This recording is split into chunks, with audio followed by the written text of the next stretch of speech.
Good evening, everyone, and welcome to the first annual Holly's Angels Gala. It is with tremendous pride and appreciation that I'm able to stand here tonight with all of you to help fight a cause that I unfortunately know too well. First, I want to thank the board members of the Making Headway Foundation for teaming up with me, because without them, this evening would not be possible. I would also like to thank the executive and Gala committee members who teamed up with me, and without their support, none of this is possible as well. I have to admit, standing here in front of my family, my friends, my peers, is a very surreal feeling, a feeling I haven't felt in a long time. When I think about the word surreal, I get mixed emotions. In a typical lifespan, most surreal moments are positive. I would like to share some of mine with you. The day I got married.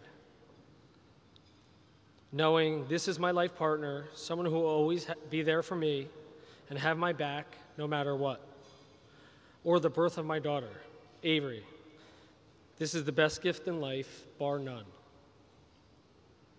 Those are true examples of positive, surreal feelings the way it should be. Holly, myself, and unfortunately, along with too many others who have crossed paths with cancer, have experienced negative, surreal feelings, and not just a couple of them. In our case, we had 5 years of them. Pretty much every minute of every day, it was the first thing on both of our minds from the minute we woke up to the minute we fell asleep. Not the way two young adults in their 20s should be living life, or anyone for that matter. So, having lived through 5 years of hell, watching my wife battle a terminal cancer, while somehow managing to keep a smile on her face, having a will to survive and enjoying every day like it was her last, was a true sign of who Holly was as a person. So I committed myself the day Holly passed away to make a difference, and it starts here tonight, with the help from all of you in attendance. Holly was diagnosed with a spinal cord anaplastic astrocytoma in March of 2006 at the age of 26, 2 weeks before I was supposed to propose to her in Anguilla. This is an extremely rare cancer that only affects around 300 adults a year in the United States.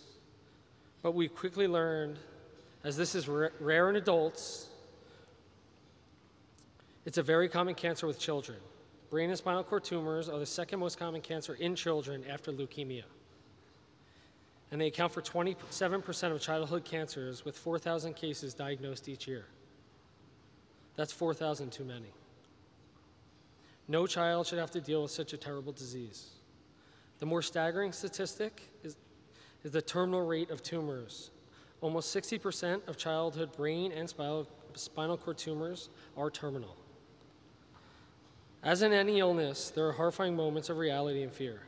Unfortunately, when you're fighting cancer, all of them seem to be horrifying.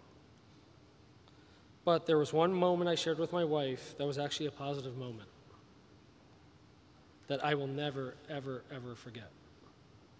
We were headed to Holly's first ever chemotherapy treatment. I remember walking towards the building on 33rd Street between Lexington and 3rd Ave like it was yesterday.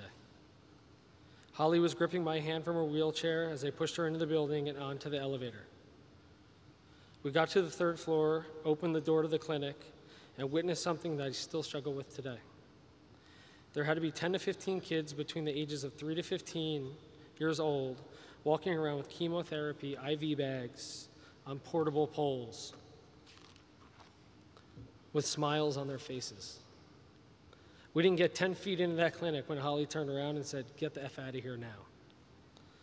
I immediately turned around and left the building. We sat outside for 20 minutes collecting our thoughts as tears ran down both of our faces.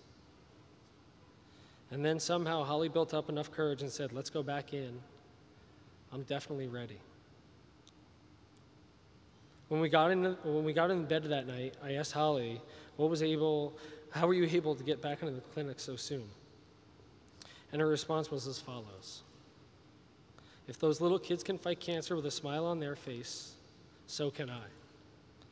From that day forward, she referred to those kids as her angels, And at that moment, Holly's Angels was born. It would stick with me forever. So what can we do? For starters, we need to raise money because research needs to be funded and new clinical trials need to be started. So with everyone's help tonight, I stand committed to making not just headway, but making a difference for both children and adults who are fighting this terrible disease. So everyone here may ask, how are we going to do that? For starters, you get President Clinton as your guest speaker. It's a surreal thing. Seth Meyers as your comedian, Aaron Andrews as your MC, and then you invite 750 people who want to make a difference, all of you.